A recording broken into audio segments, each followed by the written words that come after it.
Jangan dulu makan, jangan dulu makan. Nah, misalnya, artinya apa? Nanti akan disuruh makan gitu loh. Mohon maaf, contoh. Mau dibalikin lagi. Contoh begitu kan?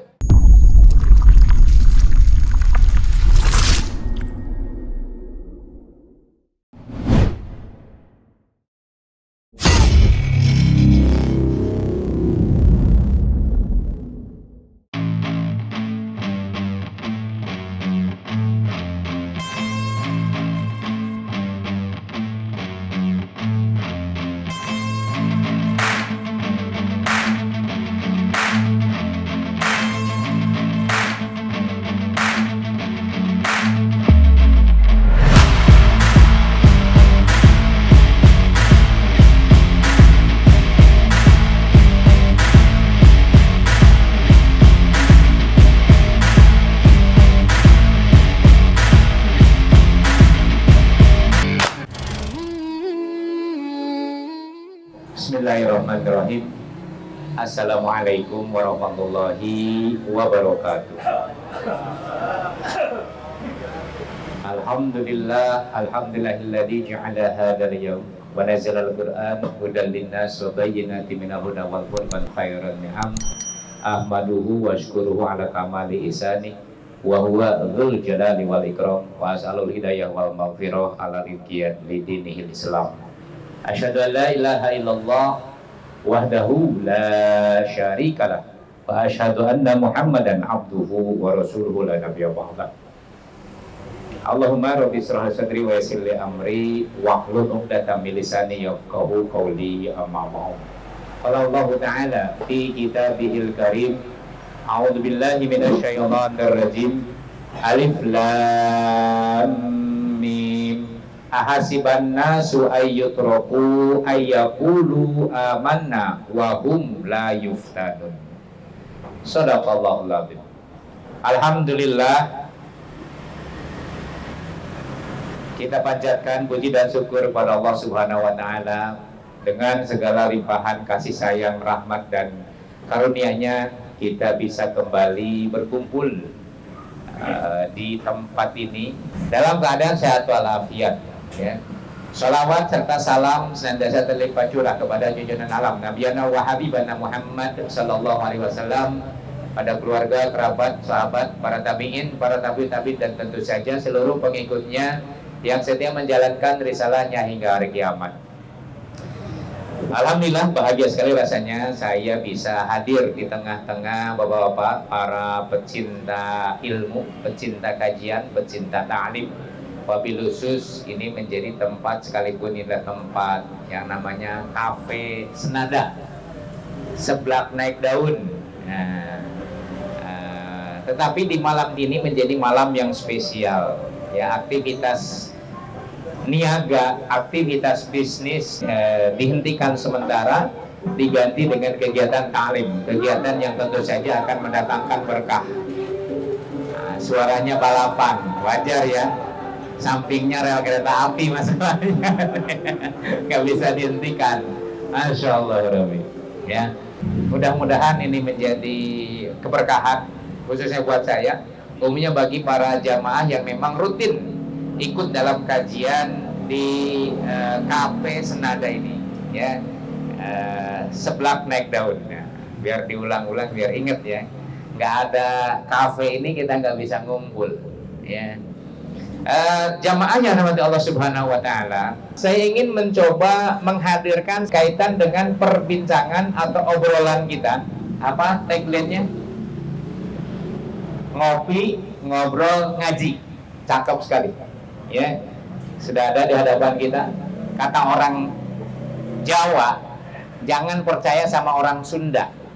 Ketika diajak ngopi, belum tentu ada kopinya. Bisa jadi yang dihidangkan gorengan, martabak, jus gitu. Nggak ada kopinya. Ngomongnya ngajak ngopi, begitu ya? Ada. Berarti nggak bohong di sini. Nggak berlaku berarti ya. Alhamdulillah, warakallah. Ya. Tadi saya mengawali ada perspektif. perspektif terkait dengan aktivitas dakwah. Wabil khusus saya ingin menyampaikan temanya marhalah dakwah antara perkara dakwah dan perkara jihad. Ya. Kenapa? Karena sebagian orang menyalahfahami atau salah faham dalam memahami fase dakwah yang sering kali kita mengenalnya dengan fase dakwah Makkah, dakwah Madinah yang dilakukan oleh baginda Rasulullah SAW. Yang ingin saya kritisi terkait dengan masalah ini adalah tahapan dakwah di fase Mekah. Berapa lama fase dakwah Mekah Rasulullah? 13 tahun. Kapan pelaksanaan sholat diperintahkan oleh Allah Subhanahu Wa Taala kepada Rasulullah SAW? Pada saat kemarin Rajab, Isra wal Mi'raj. Tahun keberapa dia? 1 tahun sebelum hijrah ke Madinah. Maka sebagian orang menganggap fase dakwah Rasulullah di Mekah, khususnya H-1 tahun sebelum hijrah, itu tidak ada perintah sholat. Khomer pun belum dilarang. Ya. Dan kewajiban-kewajibannya lain, apalagi jihad, kagak ada itu. Ya. Maka hari ini ketika orang berbicara konteks fase dakwah Rasul di Makkah, maka sebahagian hukum-hukum Islam ikut hilang. Sebagian memandang demikian. Nah, kita coba meluruskan perkara tersebut. Ya. Artinya sama saja kalau setiap atau ada organisasi dakwah yang menyeru kepada kaum muslimin, fase hari ini adalah fasenya dakwah Mekah. Apalagi sebagian orang yang mendeskripsikan hari ini dengan kehidupan di zaman Rasulullah sama-sama jahiliyah. Ya, di zaman Rasul seorang keluarga, sepasang keluarga, suami istri, khususnya kepala keluarga suaminya akan sangat tercemar, malu jika punya anak perempuan. Maka apa yang dilakukan? Bunuh anak perempuan. Termasuk salah satu pelakunya Umar bin Khattab radhiyallahu anhu. Setuju ya? Kenapa? Harga diri mungkin begitu. Punya anak perempuan itu aib, maka dibunuh. Hari ini belum tahu anaknya laki, anaknya perempuan, aborsi. Nah, kan begitu. Kalau dulu setelah ketahuan jenis kelaminnya, bunuh. Kalau sekarang mau laki mau perempuan, bunuh. Nah, makanya sering disebut dengan jahiliyah modern. Dulu yang namanya judi merebak di mana-mana. Hari ini beberapa kali bahkan saya dapat SMS. Mungkin sebagian dari bapak-bapak juga dapat SMS. Dengan modal sekian Anda bisa jadi bandar togel. SMS masuk. Pernah dapat? Togelnya tulisannya TO angka 9 sama angka 3L. Togel. Begitu. Ya, coba bayangkan, ditawarin jadi bos judi, berarti begitu kan? Bos togel. Ya. Artinya apa?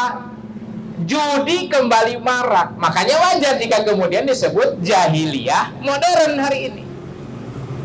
Nah, ketika fase dakwah Mekah menjadi perbincangan, maka Anda sama saja mengajak kaum muslimin kembali ke belakang kepada kehidupan jahiliyah, zaman jahiliyah, atau bahkan lebih jauhnya menjadi kembali ke kehidupan primitif.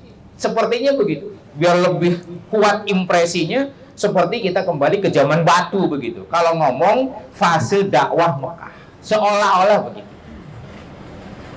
Ya. Makanya pada saat kita berhadapan dengan kaum muslimin yang lain, wabil khusus ketika berbicara orang-orang yang ngerti pergerakan Islam, ya, atau harakah Islam, marhalah dakwah ini atau fase dakwah Rasulullah di Mekah ini harus kita lihat secara realitas. Yang kita diskusikan, yang kita bicarakan bukan berbicara konteks penerapan syariat secara kafah, bukan bicara turunnya penetapan hukum syariat. Di mana kita pahami hari ini di Al-Maidah ayat 3 kita sudah paham persis bahwa syariat Islam sudah paripurna. Al-yauma akmaltu lakum dinakum wa atmamtu alaikum ni'mati wa raditu lakumul Islam madina. Allah telah menetapkan bahwa Quran surat Al-Maidah tadi adalah penyempurna syariat. Sehingga pada saat hari ini, wabil khusus kembali kepada persoalan fase dakwah tersebut, tidak ada lagi bahasa. Ini kan berarti kalau kita kembali kepada fase dakwah di Makkah, berarti kembali kepada sholat belum diwajibkan, khamr masih juga dihalalkan atau belum keluar ketetapan haram dan lain sebagainya. Tidak itu. Kenapa? Realitasnya hari ini hukum syariat Al-Quran sudah sempurna, tetapi kondisi yang kita sebut memiliki identifikasi yang kurang lebih sama seperti kondisi di zaman jahiliyah, ternyata juga hadir hari ini. Kita akui yang tadi salah satunya judi, membunuh anak, ya, dan lain sebagainya. Ya. Artinya inilah gambaran yang harus kita pahami dari sisi realitas dakwah, khususnya fase dakwah Rasulullah ketika di Mekah. Maka tentu karena kita sebagai seorang muslim telah ditetapkan oleh syariat, oleh Allah Subhanahu wa taala untuk menjadikan keteladanan satu-satunya bagi aktivitas apapun, termasuk dakwah, termasuk fase dakwah ini adalah dengan mengikuti apa yang ditetapkan oleh Allah Subhanahu wa taala, yakni dengan mencontoh apapun yang dipraktekkan oleh Rasulullah Shallallahu alaihi wasallam. Dan perintah ini untuk mengikuti Rasul ini perintah yang datang sifatnya umum. Laqad kana lakum fi Rasulillahi uswatun hasanah. Umum sekali. Telah ada pada diri Rasul contoh, suri tauladan yang terbaik.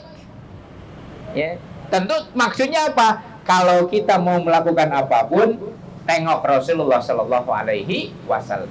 Lah kan hari ini nggak ada Rasulnya, sudah meninggal, sudah wafat. Kapan? 14 abad yang lalu. Tetapi argumen tadi kita bisa kuatkan manakala Aisyah ditanya oleh para sahabat, seperti apa akhlak Rasulullah? Jawaban Aisyah mantap, karena khuluquhul Quran. Bahwa akhlak Rasul Al-Quran. Artinya apa nih? Hari ini kita cukup mempedomani Al-Quran, kita sudah mengikuti Rasulullah Sallallahu Alaihi Wasallam dalam setiap aktivitas apapun, makan, minum, bertetangga, hubungan manusia dengan manusia yang lain, dari mulai urusan suami istri, urusan bernegara dan lain sebagainya. Ikuti apa yang pernah dipraktekkan oleh Rasulullah Sallallahu Alaihi Wasallam. Perintahnya begitu, ya. Di Al-Ahzab ayat 21. Ya. Maka tentu karena kita sebagai seorang mukmin selayaknya menjadikan perkara ini, apa yang ditinggalkan oleh Rasulullah, termasuk tahapan dakwah ataupun fase dakwah di Mekah yang berjalan selama kurang lebih 13 tahun ini, menjadikan itu perkara yang mutlak harus kita pahami. Bukan hanya sekadar kita kan cinta Rasulullah, kita harus mengikut Rasulullah Shallallahu Alaihi Wasallam. Tetapi begitu berbicara konteks penegakan hukum, mereka berbondong-bondong tidak mau menjalankan sesuai dengan yang dicontohkan oleh Rasulullah Shallallahu Alaihi Wasallam. Padahal koar-koarnya kita harus nantiasa mengikuti Rasulullah. Ini salah satu buktinya. Ya, siapa mereka? Bapak tahu sendiri.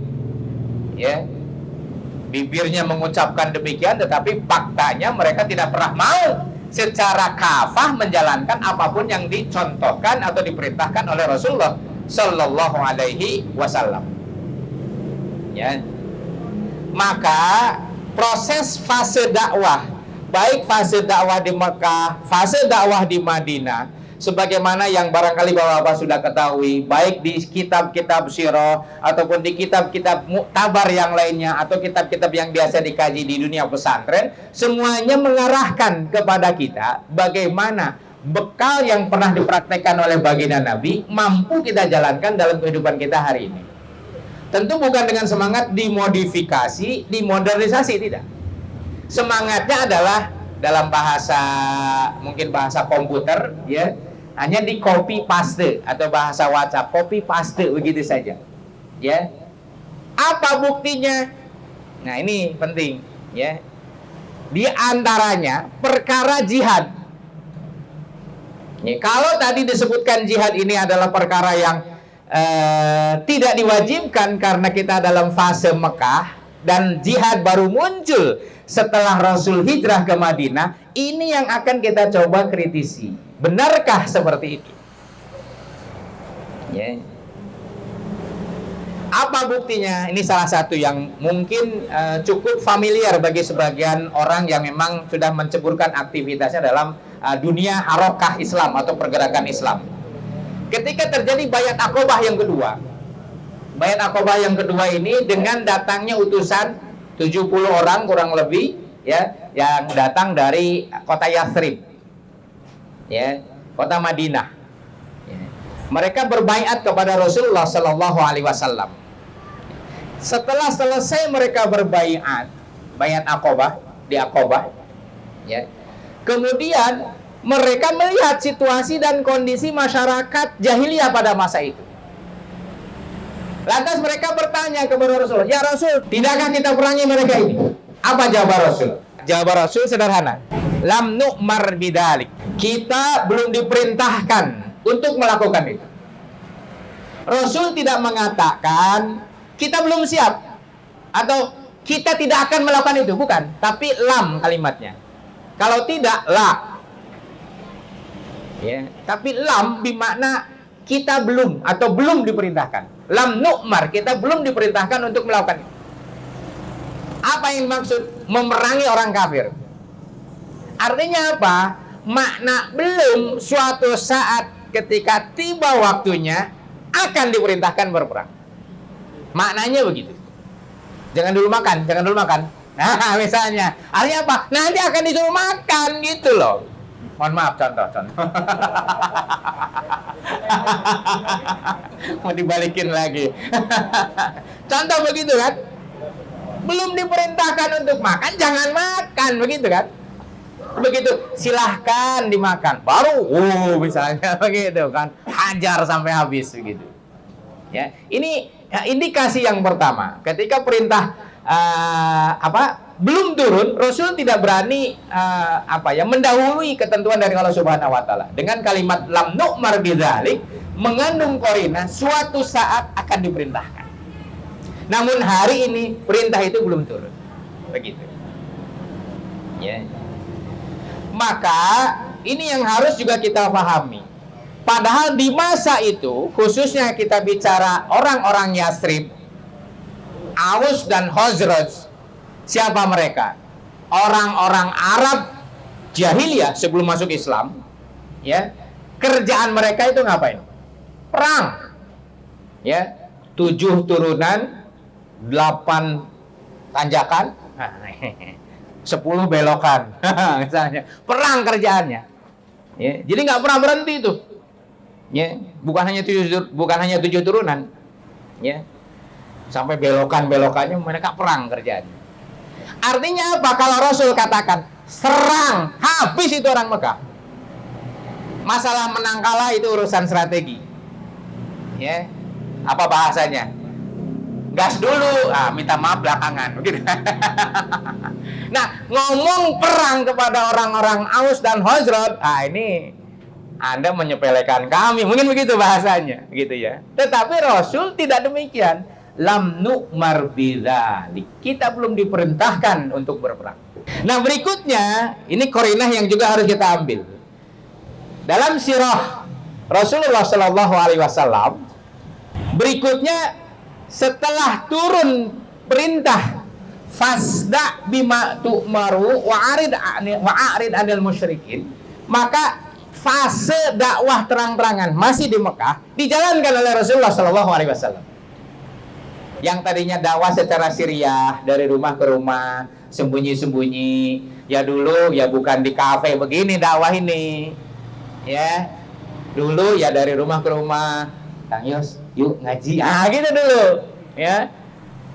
Sekarang, masa bodoh, ya sebelah mau ada dangdutan, mau apa ngaji, gitu, ya. Kenapa? Ini fasenya sudah fase dakwah jahriyah, terang-terangan. Rasul dan para sahabat sebagaimana juga kita ketahui melakukan itu juga. Dan apa yang terjadi? Mereka bertawaf di sekeliling Ka'bah. Apa mereka dapati?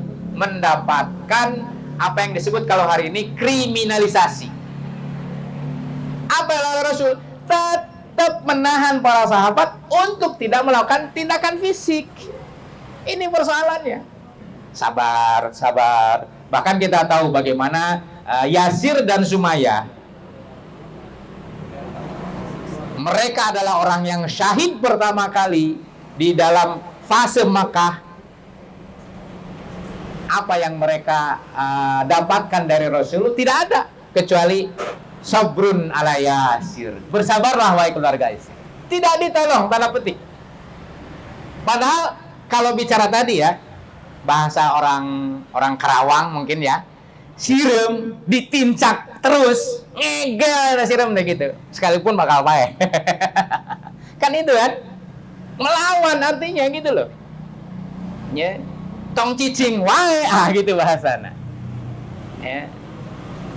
Nyage bakal paeh gitu ya, tetap harus memberikan perlawanan. Tetapi Rasul menahan para sahabat, sabrun ala Yasir. Termasuk sahabat yang lain udah greget, kita melawan, kita habisi, kita mau juga, kita berani juga mungkin begitu. Atau kita culik saja misalnya satu-satu tuh pemimpin kafir Quraisy, bisa. Tapi tidak dilakukan Rasul. Kenapa? Karena dakwah Rasul di fase Mekah adalah dakwah la unfiyah, tidak ada kekerasan fisik, tidak ada penampakan kekuatan fisik. Dakwahnya fikriyah, terus gitu ngajak berpikir, terus menggugah pemikiran dan lain sebagainya. Sekalipun mendapatkan penganiayaan, bahkan Sumayyah dan Yasir pembunuhan bahkan. Ya. Ini yang juga harus kita pahami. Bahkan pada saat mereka mengumandangkan La ilaha illallah Muhammadur Rasulullah, La ilaha illallah Muhammadur Rasul, mengelilingi Ka'bah, itu kalimat yang kemudian kalimat keimanan, hakikatnya itu menentang. Kenapa? Mereka beriman itu bukan kepada Allah, iman mereka kepada Lata, Uzza, Manat, Hubal, 4 yang paling dominan. Belum lagi setiap suku, setiap kabilah punya Tuhan sendiri-sendiri kan gitu. Sehingga Ka'bah itu penuh dengan patung, penuh dengan berhala. Ya.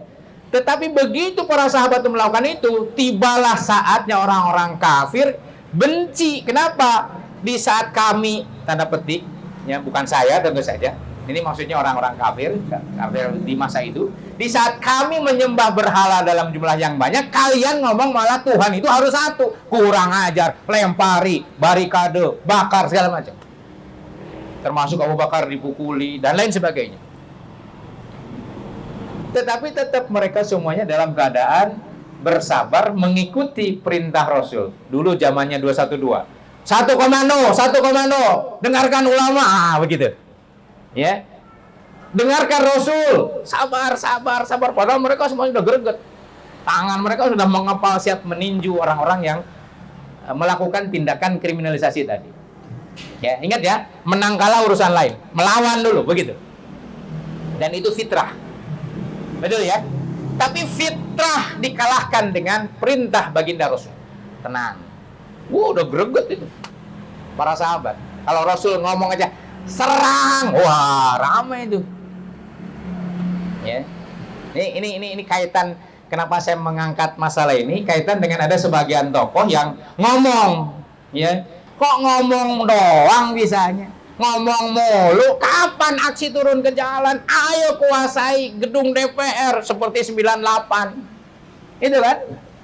Kenapa? Kita bukan nggak bisa. Tinggal di komando turun semua. Masalahnya apakah itu diperintahkan? Nah itu persoalannya. Ya. Kenapa dakwah kita dakwah la unfiyah, la madiyah? Nggak boleh ada cerita pakai people power, dan Anda dengan masa yang besar saya yakin bisa menurunkan people power begitu. Nah, apa Rasul menggunakan people power? Itu persoalannya. Ya. Makanya tetap dakwahnya ya tetap saja fikriyah, ngajak berpikir dan lain sebagainya. Bahwa ada orang lain yang menggunakan power, itu bukan marhalah dakwah kita. Begitu harus. Ya.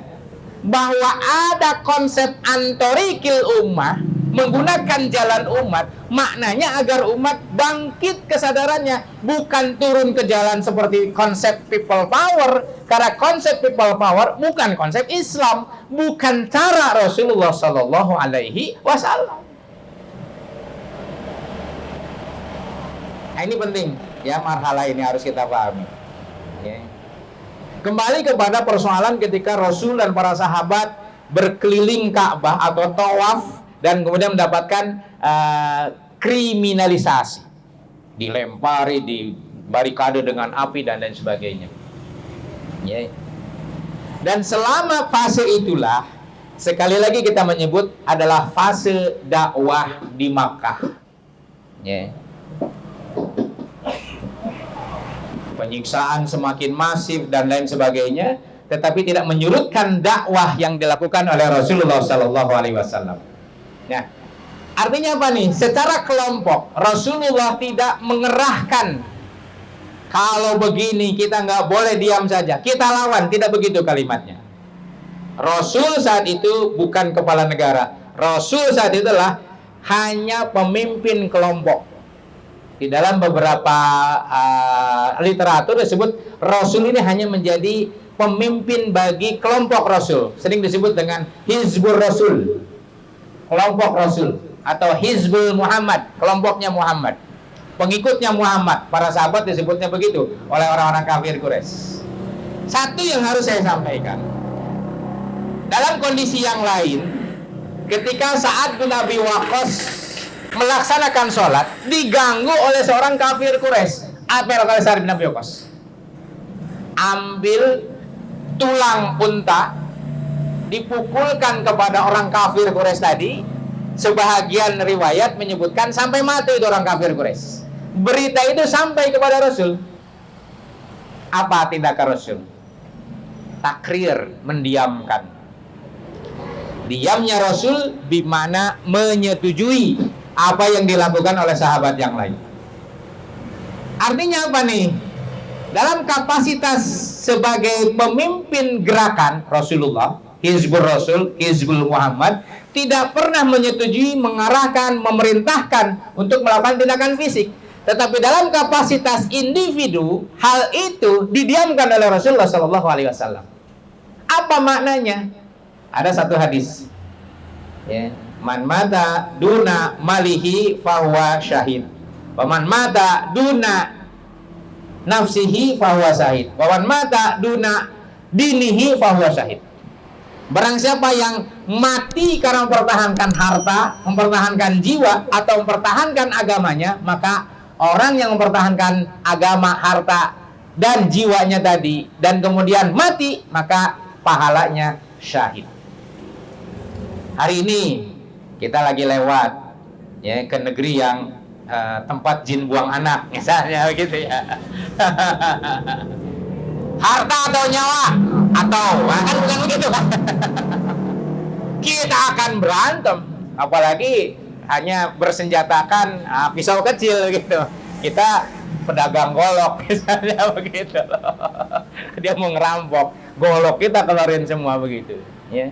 Sekalipun kita nggak bisa berantem, golok banyak begitu ya. Artinya apa? Kalaupun kita gugur, mati karena mempertahankan motor kita dan lain sebagainya, mau dirampok orang, matinya syahid. Dan ini bukti takrir dari Rasulullah terhadap apa yang dilakukan oleh Sa'ad bin Abi Waqqas ketika memukul orang kafir yang sedang mengganggu sholatnya Sa'ad bin Abi Waqqas pada saat itu. Jadi ada dua kegiatan.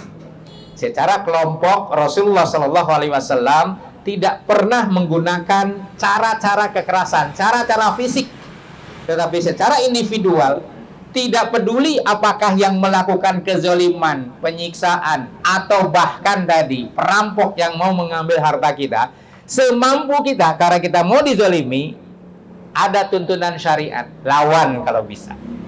Dan kalaupun mati, syahid insya Allah. Ya. Apa artinya? Dalam konteks kehidupan kita hari ini, kaum muslimin di Palestina, kaum muslimin di India, kaum muslimin di Xinjiang Cina, kaum muslimin di Suriah, kaum muslimin di Irak, kaum muslimin di berbagai wilayah yang kemudian mendapatkan intimidasi, kezaliman, penganiayaan, bahkan ancaman pembunuhan. Maka pada saat mereka melawan secara individual, boleh apa tidak? Nah, begitu. Tapi jangan pernah berharap ada sebuah kelompok jamaah dakwah yang memerintahkan atau mengorganize, ya, menghimpun seluruh potensi yang ada untuk melakukan tindakan secara fisik. Jangan harap ada. Tapi kalau secara individual, Sa'ad bin Abi Waqqas salah satu contohnya. Artinya apa? Inilah pentingnya memahami marhalah dakwah, khususnya ketika dakwah di fase Makkah tersebut. Ya. Ya. Makanya menjadi sesuatu yang sangat naif, ya, sesuatu yang sangat tidak pada tempatnya ketika menyebut atau menyimpulkan secara serampangan ketika sebuah gerakan dakwah dengan mencoba memahami realitas dakwah, ketika berasumsi untuk mengikuti fase dakwah Rasulullah di Makkah sampai kemudian fase Madinah, maka secara otomatis, ya, harus ditempatkan menggunakan istilah fase dakwah Mekah, fase dakwah di Madinah, bukan dalam rangka menghapus syariat yang pernah diturunkan atau sudah diturunkan secara paripurna baik di Mekah ataupun di Madinah. Jadi nggak boleh hanya karena mentang-mentang kita sedang dalam posisi fase dakwah di Mekah, maka segala-galanya kita menempatkan diri kita seperti layaknya Rasulullah hidup di zaman Makkah. Nggak bisa. Ya, ada kalimat yang mungkin waktu saya di Garut ketemu dengan pesantren, pimpinan pondok pesantren Keresek. Keresek itu bukan plastik, sana itu nama pesantren. Di Garut, kalau ada orang Garut di sini nyebut pesantren Keresek udah pasti tahu. Si Kiai tadi pernah bercerita ke saya, ada orang yang mengajak dia hijrah. Nah, dengan konsep tadi, ya, pakai bahasa kasar, siapa ngajak Islam tapi kudu kufur heula, cenah gitu bahasanya. Karena tadi ini fase dakwah Makkah, Kiai, begitu. Belum ada kewajiban sholat dan macam-macam. Ingin menegakkan Islam tapi kafir dulu, begitu bahasanya. Ya, artinya apa nih? Syariat Islam, terlebih di kitab Daulah Islam, itu ada penjelasan. Jihad itu ada dua macam, jihad ofensif dan jihad defensif. Apa itu jihad ofensif? Jihad yang dilakukan dalam rangka melakukan penaklukan. Sementara jihad defensif, jihad pada saat datang serangan. Nah, datang serangan bisa dari satu bangsa, bisa dari seperti contohnya perampok, yang kewajibannya, taklifnya ain, fardhu ain, kepada siapapun yang merasa dizolimi, dia melawan. Termasuk pada saat kita bicara hukum yang ada hari ini. Kita didatangi perampok, masuk perampok itu ke rumah kita, karena kita punya keberanian dan sedikit punya ilmu bela diri, kita lawan perampok tadi. Perampoknya terbunuh di rumah kita, insya Allah kita tidak akan dihukum. Kenapa? Nyata sekali, ini orang nggak dikenal, jelas bawa senjata, datang ke rumah kita. Nah, kebetulan kita jago, begitu kan? Set, mati itu perampok, insya Allah kita akan dihukum. Kenapa? Sedang membela diri dari perampokan. Apa polisi akan menilai begitu loh? Iya benar, ini orang asing datang dan lain sebagainya, punya niat buruk dan dia wajar mempertahankan diri, bla bla bla bla. Akhirnya tidak akan kena hukum seperti hanya orang membunuh dalam kondisi normal. Ya, itu jihad defensif, seperti halnya juga yang dilakukan oleh Sa'ad bin Mu'adz tadi. Nah, jihad ofensif itulah yang dilakukan oleh Rasulullah setelah beliau hijrah dari kota Makkah ke kota Madinah. Apa landasannya? Landasannya tentu saja dari hadis riwayat Imam At-Tirmizi, Imam Bukhari, Muslim, dan lain sebagainya. Di antaranya, umirtu an uqatilan nas hatta yashhadu an la ilaha illallah wa asyhadu anna Muhammadar Rasulullah. Fa idza qalu ha mana'u minni dima'ahum wa amwalahum illa bihaqqiha wa hisabuhum 'ala Allah. Aku diperintahkan untuk memerangi manusia hingga semua manusia mengucapkan la ilaha illallah Muhammadur Rasulullah. Jika mereka mengucapkannya, maka mereka telah menghalangi Rasulullah untuk menumpahkan darah mereka, merampas harta mereka, kecuali dengan haknya. Sedangkan jika mereka menyembunyikan kekafiran dan kemaksiatannya, maka Allah lah yang akan menghisab mereka. Makanya kita mengenal dakwah Rasul, ketika hendak melakukan penaklukan, apa yang dilakukan? Mengirim dai, menjelaskan Islam. Mereka nerima seperti masyarakat Indonesia, nggak ada perang. Tapi ketika ke daerah Syam, Palestina, mereka menolak. Bukan hanya menolak, bahkan mereka membunuh utusan para dai yang diutus oleh Rasulullah SAW. Maka artinya itu pernyataan perang. Maka ketika itulah diutus pasukan untuk menghancurkan penghalang dakwah yang mereka lakukan. Menghalangi secara fisik. Ya, kita ingat dalam beberapa riwayat hadis ada beberapa sahabat yang hafiz Quran dibunuh. Orangnya ngomong, penduduknya ngomong, kabilah itu ngomong, ya Rasul kirimkan kepada kami orang untuk bisa mengajari kami Al-Quran. Begitu diutus, dibunuh. Pernah dengar itu kan? Ya, artinya memang mereka melakukan tipu daya. Apa yang dilakukan Rasul? Maka dikirimlah pasukan untuk menghabisi atau memerangi, maaf. Tadi ya, umirtu an uqatilan nas, aku diperintahkan untuk memerangi. Artinya kalau mereka tidak lagi memerangi, tidak akan dilakukan memerangi. Kalau mereka tunduk kepada la ilaha illallah Muhammadur Rasulullah, hanya masuk Islam, nggak akan ada perang. Mereka tidak mau memasuki syariat Islam tapi tunduk kepada syariat Islam, juga tidak ada perang. Hanya tetap dalam kekafiran. Tapi mau tunduk, hidupnya diatur dengan Islam. Ya, inilah marhalah dakwah yang dilakukan oleh Rasulullah SAW. Sekali lagi dengan catatan, akal kita buka, kesadaran kita buka dengan maksud untuk mencari kebenaran dari fakta dakwah Rasulullah SAW. Insya Allah dengan kesadaran tadi kita akan menemukan betapa memang Rasulullah SAW tidak pernah mengajarkan dengan menggunakan kekuatan fisik untuk meraih tujuan beliau. Terus saja dakwahnya, masuk Islam, yuk kita masuk Islam, begitu saja secara fikriah. Ya tadi bahasanya dakwah omdo begitu. Ya, perkataan yang baik itu mengajak kepada ilallah, kepada Allah, kepada Islam. Artinya apa? Mendakwahkan Islam yang paling utama tentu saja. Faman ahsanu qaulan mimman da'a ilallah. Siapa yang lebih baik perkataannya daripada orang-orang yang mengajak kepada Allah Subhanahu wa taala.